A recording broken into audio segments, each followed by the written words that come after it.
Welcome everybody to our webinar today, Collective Impact 3.0. Some of you may have signed up for the webinar thinking we were going to talk about movement building, but Mark and I have had several conversations in advance of this webinar, and we thought we would reframe it a little bit to look at Collective Impact 3.0 from the lens of being in a dynamic and disruptive time. My name is Liz Weaver, and I'm the co-CEO of the Tamarack Institute, and I'm excited to guide today's discussion on collective impact with my colleague and friend, Mark Cabaj. I'll tell you a little bit about Mark, just for those of you that don't know about his background. So Mark's current focus is on developing practical ways to understand, plan, and evaluate efforts to address complex issues such as neighborhood renewal, poverty and homelessness, community safety, educational achievement, and health. He has firsthand knowledge of using evaluation as a policymaker, a philanthropist, and an activist, and has played a big role in promoting the emerging practice of developmental evaluation in Canada.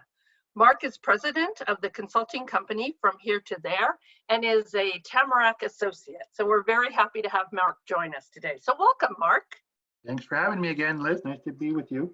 Yeah, it's always fun to talk about collective impact, and particularly from the lens of Collective Impact 3.0.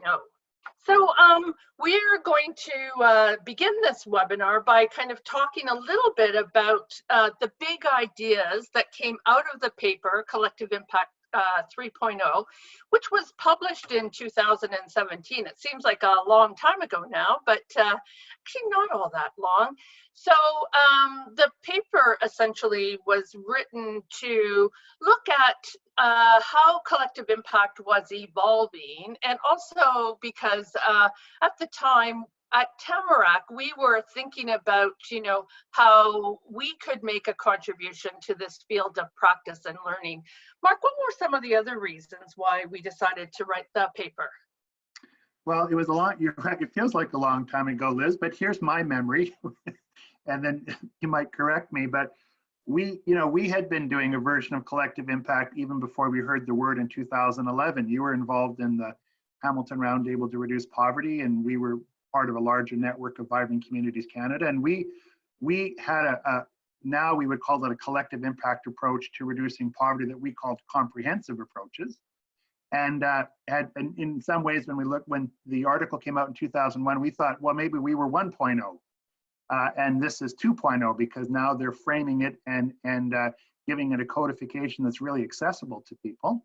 And so we were pleased with that. But over the years that things have unfolded, people were so wildly engaged in that way of thinking about how to make change at scale that that the shine came off on it for some people, where they said, well, we're doing all these things, but following this formula or recipe, as it were, but it's not generating the outcomes at the speed or scale we want. What's going on? And they were getting frustrated. And we thought, boy, oh boy, maybe it's a misreading of that original article. Maybe the article was roughly right, directionally correct, had good bones, but it was only an opening move, and we had to keep moving in this direction and elaborating the framework based on what we were learning. So in a way, I thought we were saying, hey, this is an important way of doing this, but don't slow down.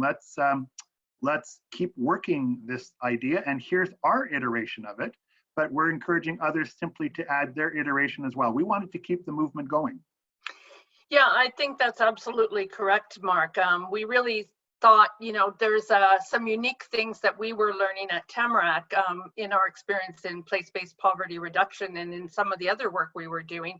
And we thought that that could really add value to the 5 core conditions of collective impact, and also the overall approach, and maybe even respond to some of those more negative views of collective impact as not seeing it as integrated with, community engagement and having an equity lens and first voice and inclusion lens. So I think that I think you're right. Those were kind of critical things to think about, and so we framed Collective Impact 3.0. And I think one of the big ideas that we came up with when we were chatting about it, and really reflecting on both my experience in Hamilton, but also, what we were seeing kind of more broadly in community change efforts was this notion of movement building, how, despite the best efforts of a table coming together, that would never really move the needle significantly. It's really when you start to face outwardly to your community and engage your community and engage other stakeholders and policymakers in the conversation, start to think about this as a movement building initiative, that can be quite transformative for collective impact initiatives. And also looked at areas like community aspiration. How do we move beyond the notion of common agenda to something that we can all aspire to, that a whole community can aspire to? So those were some of the things that I was thinking about as we were writing the paper. And you came in with some other ideas in some of the other categories. Absolutely. And then, a lot of people have read the paper, but we said, well, things like, for sure, it's shared measurement, but it's more than shared measurement. We actually have to measure in a way that reinforces the broader work of strategic learning, and gave lots of examples where measurement by itself didn't mean much, right? So how do we strategically learn and adapt our work going forward? Tracking results, sometimes doing shared measurement, but it's much bigger than that. We actually knew, I think, Liz, that lots of people, I love the term mutually reinforcing activities. I think it's an elegant way of saying something that's quite hard to do. But we also observed that people would do some collaborative mutually reinforcing work that was actually quite low leverage. It was mutually reinforcing, but it didn't make much of a difference. So we thought, yeah, mutually reinforcing, but where's the leverage? And you, as you noted, talked lots about inclusive community involvement, which FSG really worked on too. We just had a slightly different framing of it. So we added that. And then finally, the one that I think we were both aware of, Liz, but we struggled to articulate because you did such a good job of this in Hamilton. Backbone is such an important function, but some people didn't understand, felt it like it was a list of activities and functions, which it is, right? They do a good job describing that. But when we looked at some of the best examples of change, it was the leadership creating a container for change. How to get diverse people with different values, interests, and positions, even who if they don't agree or like each other, to talk about complex issues in a deeper way. So I think we had these itches that kind of aligned, didn't they, Liz? And simply said, well, here's our iteration of our understanding of what the next iteration would look like. Yeah, I think you're absolutely right. I think, the other thing that we realized is that collective impact 2.0, 3.0 actually exists within a framework of a community that is always changing, that is dynamic. And so, this webinar, we're going to explore that a little bit deeper, this notion of being a framework existing in a community where things are going on, change is happening all the time, that it's dynamic and disruptive. And so if we look at that, today we're going to spend a bit of time with the folks that have joined us on this call to talk a little bit about Collective Impact 3.0, but also how we're now looking at dynamic and disruptive times. We're in the midst of one pretty big shift, but shift happens all the time. So what does this mean for the collective impact framework, and what are the influences on this? And, for those of you that are listening to the call, we're going to ask you a question.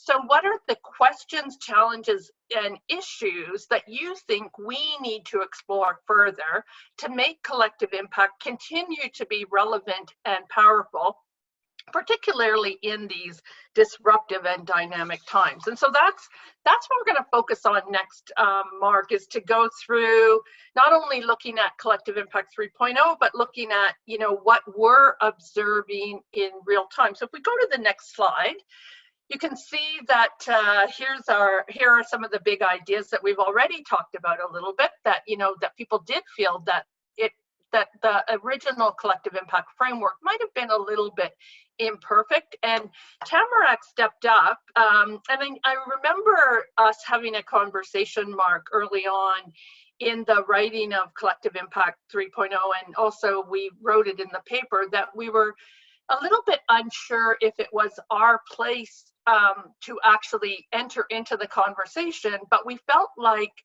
that there was an opportunity for the field, and we thought that this was kind of an invitation to the field to share their lessons learned and their expectations about this framework, and also how they were adopting it and evolving it in their own circumstances and context as well. Mm-hmm. Yep, absolutely. So we were trying to model this. In fact, we kind of hoped that we would see a flurry of other 3.0 papers, right? Just to say, well, here's how we see it, and we would learn from them. And we didn't necessarily see the title 3.0, but I do think, Liz, we saw lots of people doing their own upgrades, which really added a richness to the field. Yeah, and I think we also saw from FSG, the Collective Impact Forum, and some of the co-collaborative partners, an evaluation of collective impact efforts across Canada and the United States. And I think that that also helped us kind of deepen our understanding and our learning about this framework as a community change framework and also a systems change framework, and how it was applying and what it takes to actually apply it in the context of, you know, a local community, a provincial or state community, and at different scales. So yeah, so it's been interesting. I agree with you, Mark. They haven't been written under the banner of Collective Impact 3.0, but they certainly have these other papers, these other ways of thinking have certainly added to the field. And, you know, Tamarack has contributed as well to this by writing papers around, you know, inclusive community involvement and really thinking a little bit more. You've done a couple of papers and a couple of approaches around strategic learning as well. Mm-hmm. Yep. Yep. So that leads us to our next slide, which is really us starting to look at, so we wrote the paper in 2017, but even since then, so much has changed. And so really now we wanted to have a conversation about going a little bit deeper and focusing on two areas in particular. And in this case, around movement building. And what we've seen, you know, really emerge in the time since the paper was originally written were things like climate strikes and the Me Too movement. We've certainly seen in Canada a whole movement around poverty reduction and the Canadian Alliance to End Homelessness. So there's a big homelessness movement. And so there are these examples that have emerged that are really interesting to us, and we think would add more to our kind of collective thinking about 3.0. And then we've also seen some emerging practices, and maybe they weren't emerging, but we've seen the adoption of them in a more tangible way. Things like social network analysis, a lot around network mapping and really understanding the difference between organizational frameworks and these kind of self-growing movements or self-growing networks. And we've also seen a lot more adoption of innovation and design tools. Yep. Liz, and I think what when you frame it this way, it reinforces what collective impact is and isn't. It is a framework, a set of principles, a way of thinking about key areas of work in order to get population level change at scale. But it's not a methodology. And so what you're sharing here, that within the framework, there's lots of methodologies that already exist that could add power and help collective impact go deeper. So that's how it seems to me. Yeah, I think you're absolutely right about this. And you've leaned in quite heavily around strategic learning. So what have you been seeing emerge in the field of practice?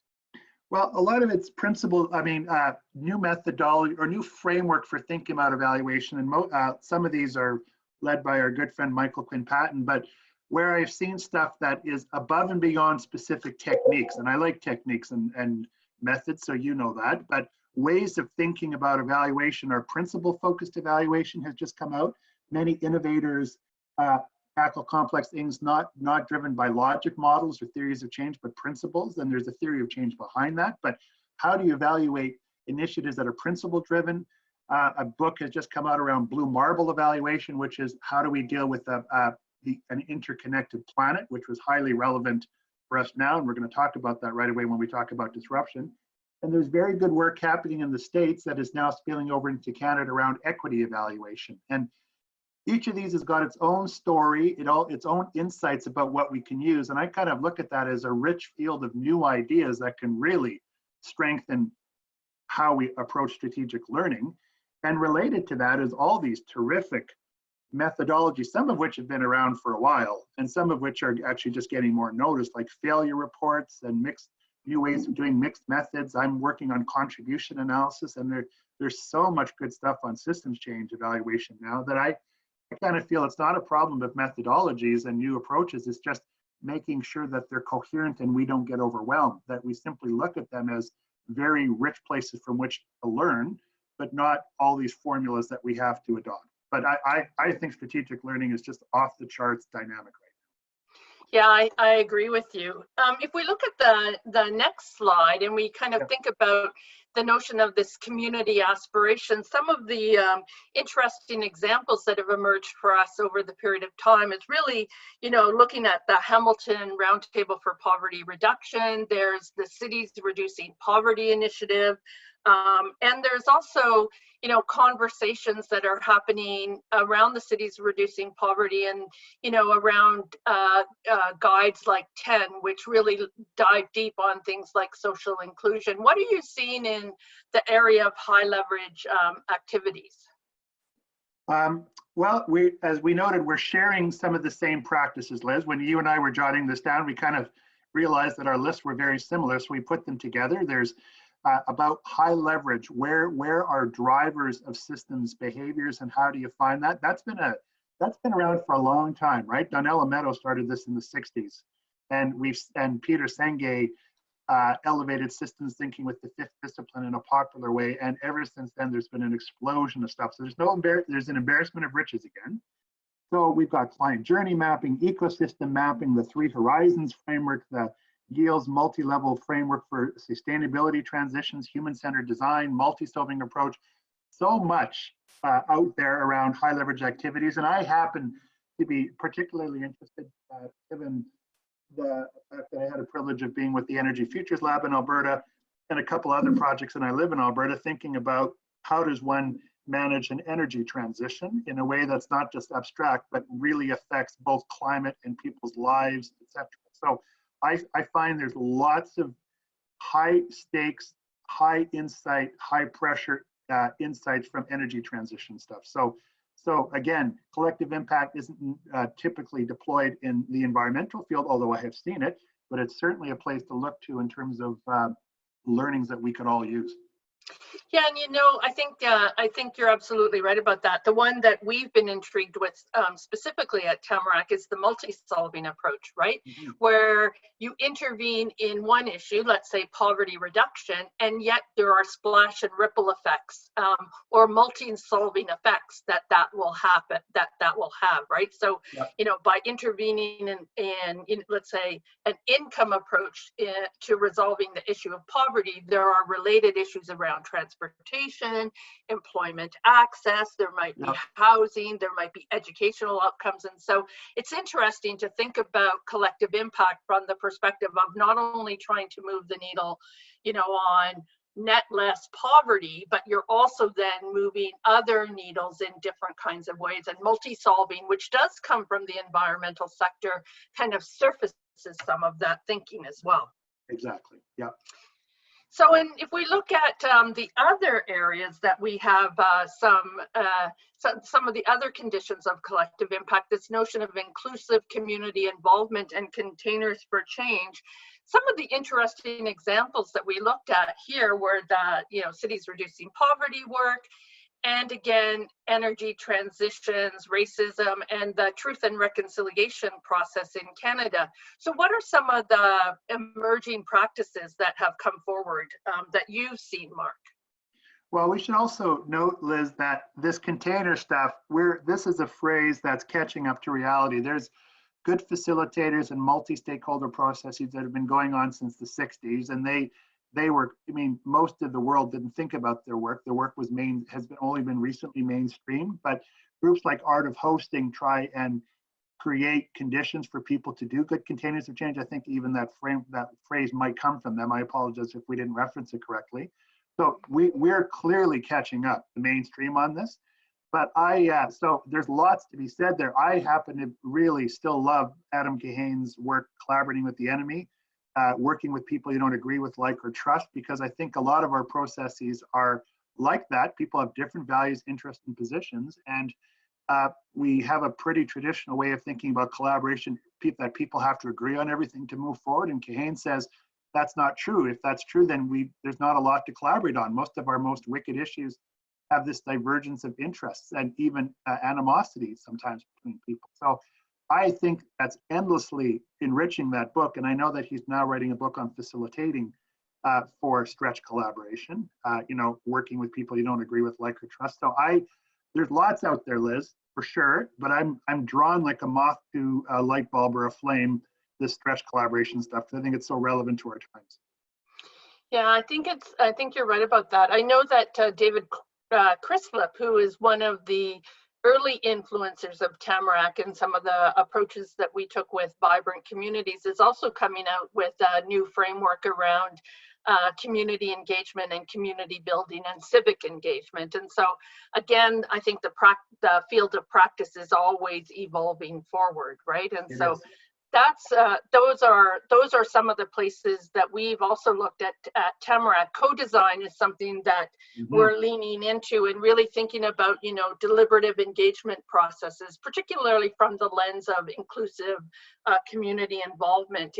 How do we both face-to-face and virtually get into more deliberative democracy approaches in terms of co-design, and even at the point where we co-define the dilemma before we even engage with it, right? So sometimes people will go into a collective impact piece of work saying, okay, so we want to reduce poverty, but how do we get more intentional about co-defining the dilemma? So that's again another really interesting way of looking at this work and drawing from different sources to deepen this work. And so now I think we want to turn it to the folks that are on the call with us, and we have a poll for you. So we're going to ask you this question: where do you think Collective Impact 3.0 should look in order to go deeper?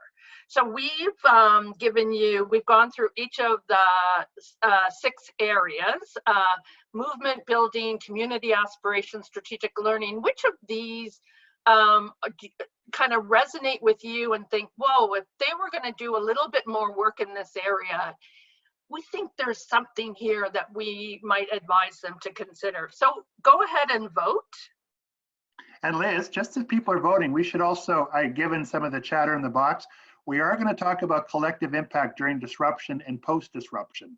Yes. Because we can't ignore the pandemic. So this is pretending like, if in general, to go deeper on the current model, where would you like to, where do you think we need to go deeper? And then we're going to say, and what are we doing with the reality we're facing day to day and hopefully soon post-pandemic? So this is kind of like current state, hey, Liz?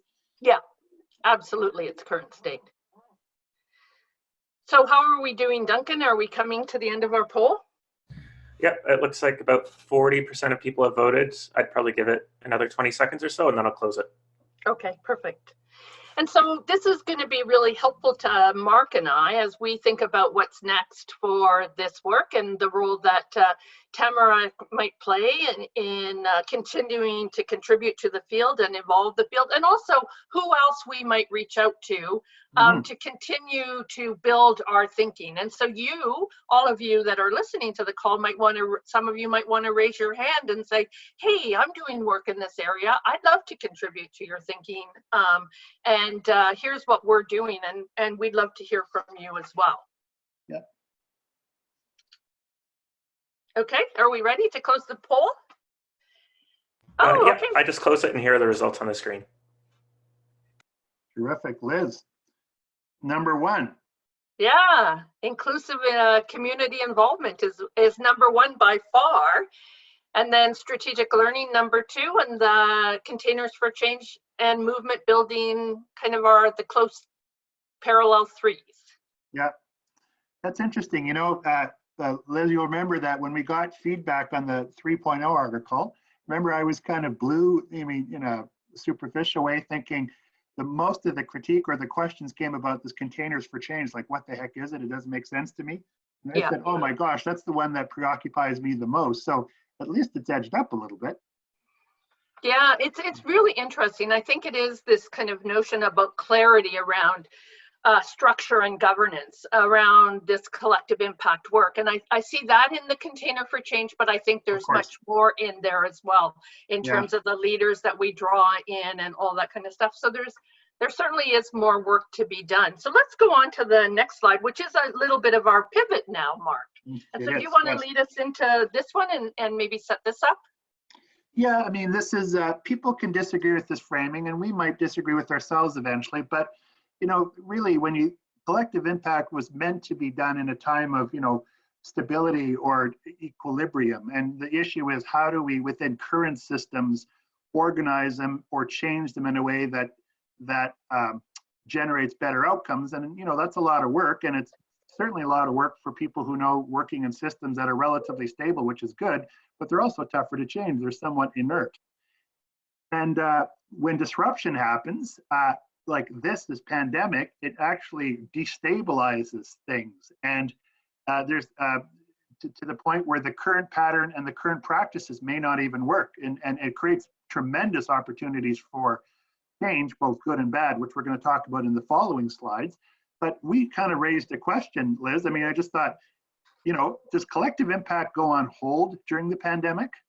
Or is there a particular way that a collective impact lens can add value? And we're talking about a pandemic, Liz, but I'm from Alberta. We've had floods in southern Alberta. We've had forest fires that took out Fort McMurray for a while and other places. And, Australia's had massive fires. So, if you listen to the people talk about our new world, these disruptions aren't going away. We probably have to get better at managing them and post-disruption recovery. But I think this is an open question for you or I. Like, what does collective impact add during a time period? And let's just play a game. I'm going to say, Liz, you kind of think it could have some value. And I'm going to say, oh, maybe it's hibernate collective impact during a pandemic and then return to it when times are normal. I don't know if I believe that, but I'm just saying it to provoke a discussion. So I think this is our question. What value, if any, can a collective impact approach demonstrate?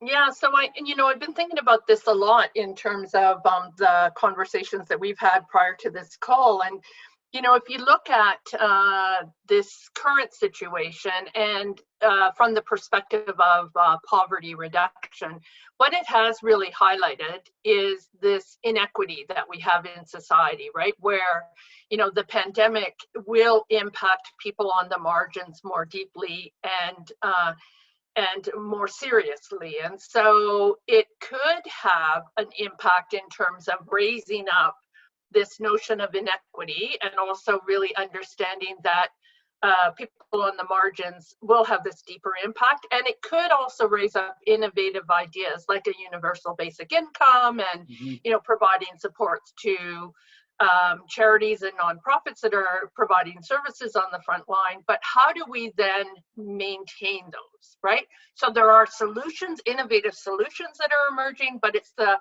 sense of collective impact has maybe surfaced some possible ways to navigate our way through that. How do we bring the network together to leap onto that opportunity and be part of that conversation would be the question that I would think about. Mm-hmm. Well, maybe I think there's, as we talk about this, Liz, there's two dimensions to this. One is, let's talk about it as maybe there is, during the pandemic, adaptive management, right? Like crisis adaptive management. So we know, for example, I'm in Edmonton and we're, just participating in a group where the ripple effects of closing schools on the human service system, never mind natural supports, is something, I mean, everyone's dealing with this. I just know the Edmonton version, is really causing that's a lot of work, right? Managing that. We're not even thinking about post-pandemic yet. So there is both, can collective impact add value right now during adaptive management of a disruption? And to your point, what does the disruption create that can then fuel and drive a post-pandemic recovery or upgrade? Is that fair to say there's at least two different dimensions of this? Yeah, I think it's absolutely fair to say. And is it something that we have built enough of a movement for change that we can then you really kind of leverage that movement in a way that shows up during this time of disruption, right? That movement says, hey, we're already connected in and we can have actions that respond to this pandemic crisis. And also we can see what innovation emerges so that post-pandemic or post-disruption, we will be able to leverage that moving forward, right? And so I think there are those dimensions that we have to think about in terms of collective impact 3.0.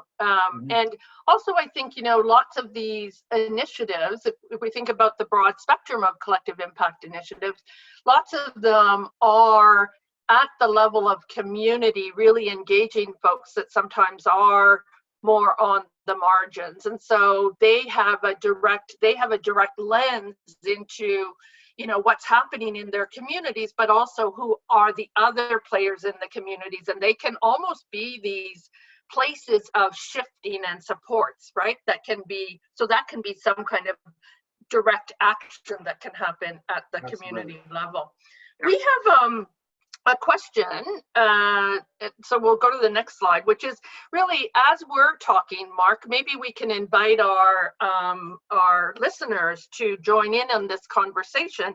And the question is really, what questions, challenges, or issues do we need to explore further to make collective impact relevant and powerful in disruptive and dynamic times? So what are some of your thoughts? And we invite you to share them in the chat box. What we're going to do is collect all of these thoughts, where Mark and I will reflect on them a little bit further and then share them out with you and have this as part of an ongoing conversation as we move this work forward. So please write some of your reflections. They might not necessarily be answers. They might be even more questions in the chat box. But Mark, I want to turn it over to you for a couple of more reflections on this notion of disruption and the role that collective impact might play.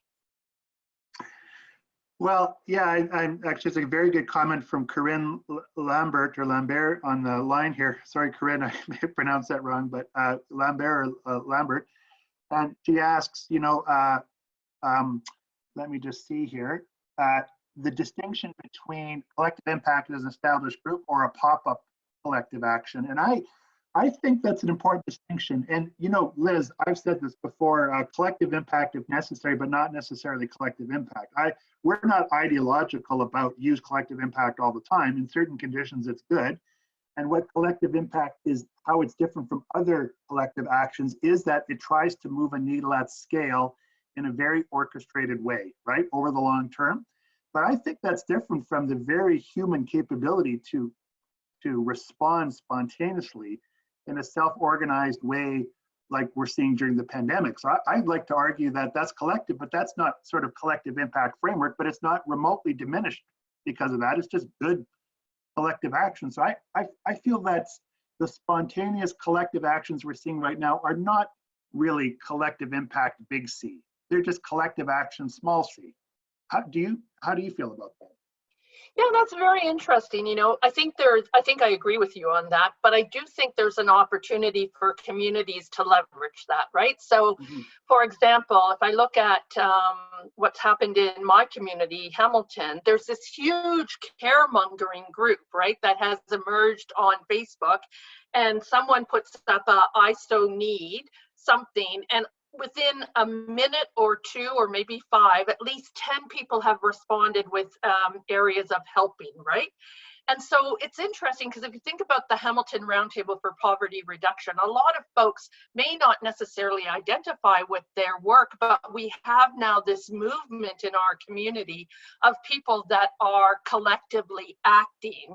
So what could the Roundtable do to help advance some of their policy issues, help advance some of their systems-wide issues, look at what's happening in this collective action and leverage it to the work that they are trying to do in advancing a wider community conversation around universal basic income or providing supports to people that are on the margin. So I think there's an opportunity here, and I think it's kind of you know, Tim Broadhead, the former CEO of the McConnell Family Foundation, talks about not letting a crisis go to waste, right? So how are we open to looking at these points of innovation and really moving them forward? Well, you're right, Liz, and you know, there's such good chatter going on in the chat box on unrelated themes, and I also see that Paul Schmitz is on, and you were the one who sent me, Paul, a link to Paul Schmitz's excellent blog. I think it's on the Collective Impact Forum that talked a little bit about this theme directly. So I really think that maybe Duncan is part of the follow-up. Paul Schmitz is for sure a leader in North America on collective impact leadership and thinking, but he's got a whole bunch of concrete ideas about how to manage this in real time. Liz, do you want to, I mean, you and I are both a big fan of Paul, but did you manage to read his list of, I think it's 10? Yeah, I think it is a really good list. And I think, you know, it is something that we have to pay attention to. And that's that kind of turning outward notion that other folks talk about, right? It's really thinking about yourself and the work that you're trying to do in the area of community change and collective impact, and also paying attention to what else is going on in your community, right? And to really kind of say, how can we leverage this? That's that high leverage, strategic leverage opportunities, right? Also known as mutually reinforcing activity. So yeah, really, really kind of cool. I'm just watching the time a little bit, and we continue to invite you to share your ideas in the chat box. But Mark, I want to kind of pivot to our next area of thinking, which is really kind of pausing and thinking about collective impact 4.0. So you and I went back and forth about, you know, is it collective impact 3.0 going deeper? Is it collective impact 3.1? Is it 3.2? I posed it might be 3.5. You might think it's collective impact post-pandemic. But what are we kind of, where did we land, or what is some of our thinking around potentially collective impact 4.0 question mark? Well, and we did put a question mark. Will this create the conditions for a positive leap forward? And I think it's a time again for distinctions. And I'm going to actually channel Tim Drayman, who I think is writing something on this, but I'll share with this group now because it's a great metaphor, and you'll probably see it come out. Tim Drayman told me the other day, who is the head of Social Innovation Generation Canada and a big social innovator in Canada, a leader. He talked about in 1942, the British, at the height of the bombing in Britain, when things were very disruptive, the government contracted a guy named Beveridge, not spelled B-E-V-E-R-A-G-E, but I-D-J-E, to write kind of ideas for a social contract in England after the disruption of the war, before they even knew they were going to get through it.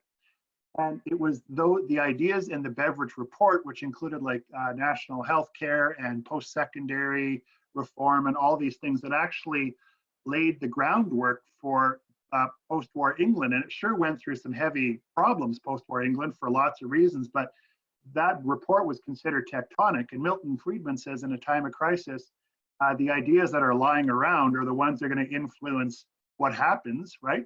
And so we've actually got an opportunity to think about two kinds of ideas. One that you've already mentioned, Liz, our own Beveridge report, what, like, around substantive things like poverty, can we get a guaranteed income as a serious consideration, number one? Or B, in Alberta, could we think of a provincial sales tax to get off the roller coaster? There's all these things we could think about around the substance of different issues. So we should all be writing our Beveridge reports about substantively what we would like to see different, because these ideas that are lying around are important. But also from the process of collective impact, this is where I think we left it, Liz. What's our Beveridge report to ourselves about the next iteration of collective impact? So again, not the theme of healthcare or poverty reduction. Those are important, but the way of working together to move needles at scale. That's like, what ideas do we think happen there? And, you know, Liz, I admit, I don't know. I was so caught up in trying to go deeper on 3.0 that I haven't even began to think about 4.0 collective impact. I'm thinking about 4.0 poverty reduction, but not 4.0 collective impact. So that's where I think we left it. And I admit, I don't have any ideas yet. I haven't given myself space to think about them. Have you? Well, I think I haven't either.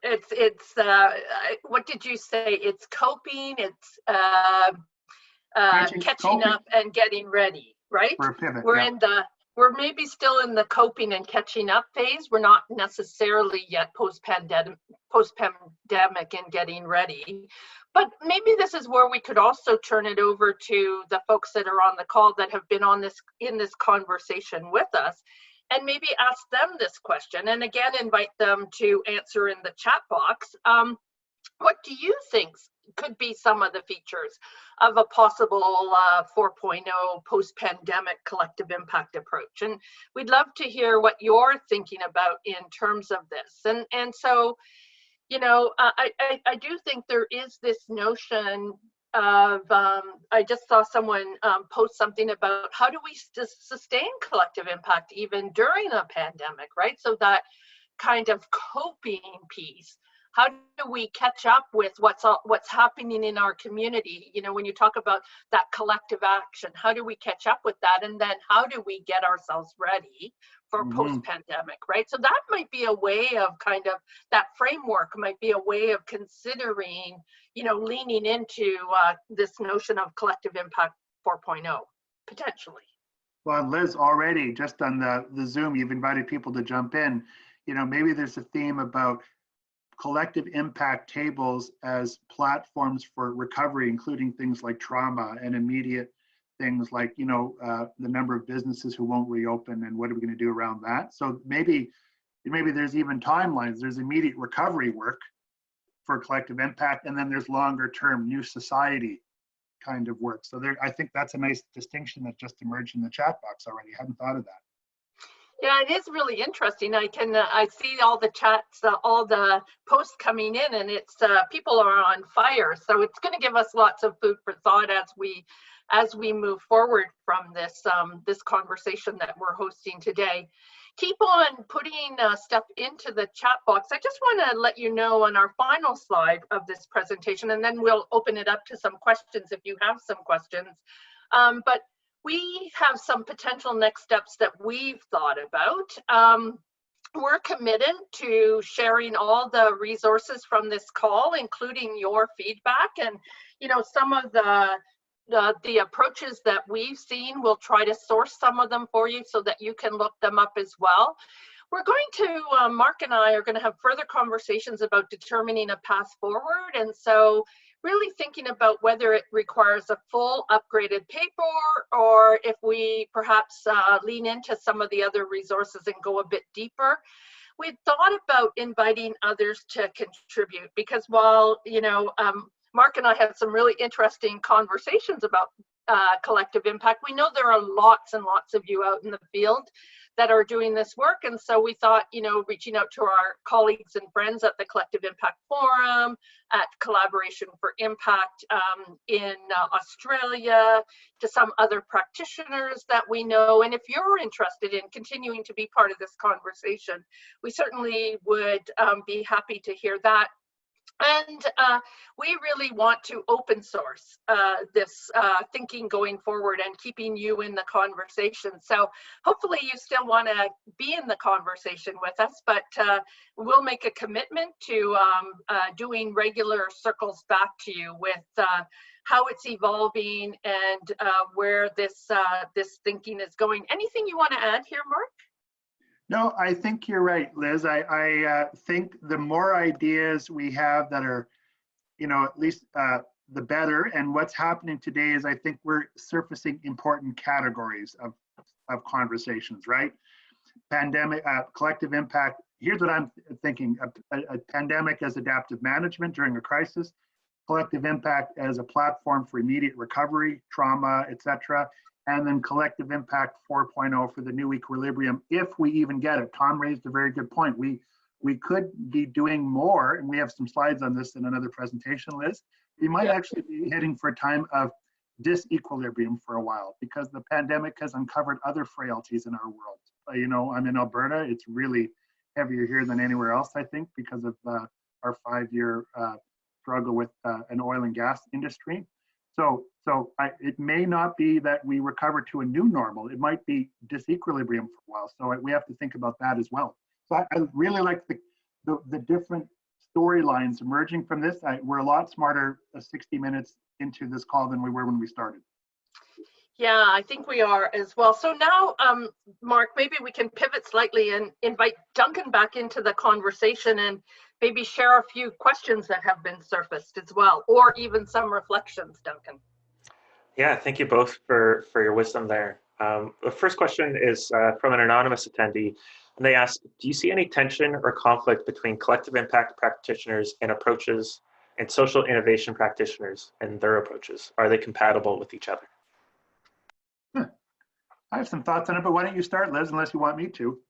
Yeah, I mean, certainly at Tamarack, one of the things that we've seen is that there are lots of social innovation tools that are helpful within the community change context, right? And we might frame them differently, but we have been blending them more overtly in the collective impact work. So things like empathy maps and thinking about converging the double diamond techniques and those kinds of things. We find those to be very helpful as tools, but we always want to think about, okay, so what's the context and then what's the right set of tools to help advance, where we're stuck or where the problem needs to advance. And so it's not that it's like one thing, as you said, Mark, early on, collective impact is a set of principles, not necessarily a defined way of working. And I think when we look at social innovation, we always want to think about, okay, so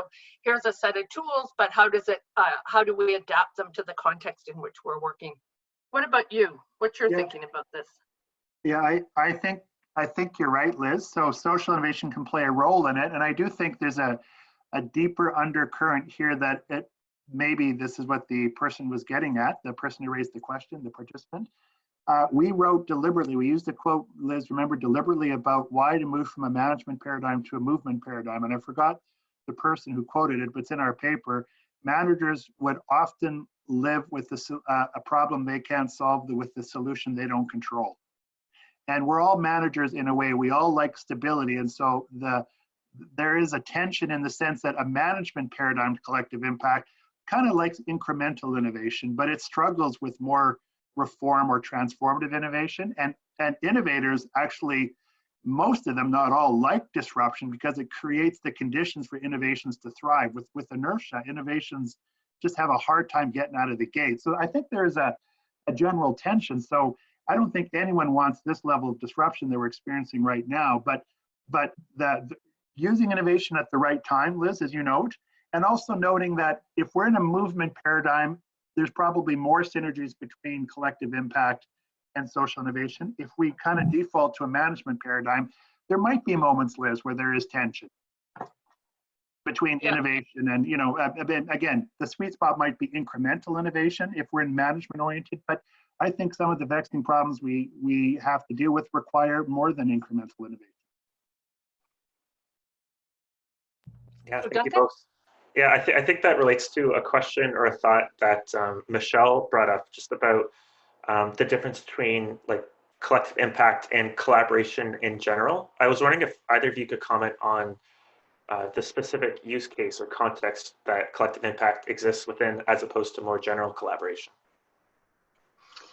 Yeah, and for me, when I think about collective impact, I think about it within the context of systems shifting, right? Systems shifting and community shifting. And so Mark talked about getting change at scale, so getting change at the scale of population. And so it's really thinking about what are the policy opportunities, what are the systems opportunities. The folks at FSG and the Collective Impact Forum wrote a paper not that long ago called The Waters of Systems Change. And the paper was directed at funders, but I thought it was a really interesting paper if you thought about it from a collective impact perspective, because they talked about what's holding a problem in place, right?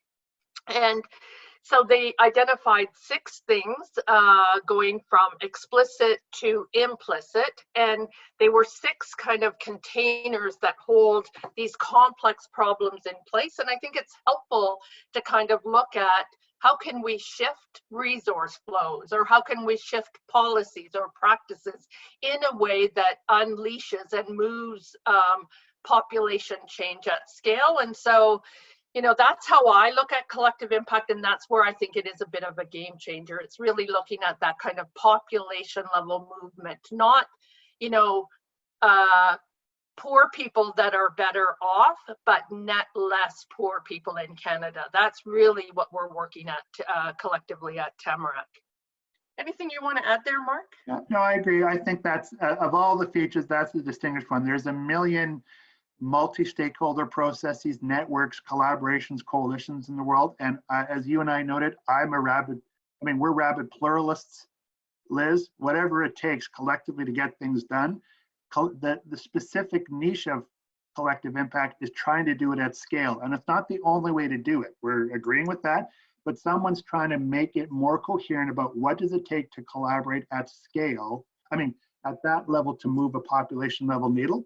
And it doesn't diminish all the other things that go on. There's multiple scales of collective impact. You could have other collaborations working within a larger collective impact enterprise, right? A coalition working on a policy, a network working on childcare, right? But the CI, it's the ambition that distinguishes it from the rest.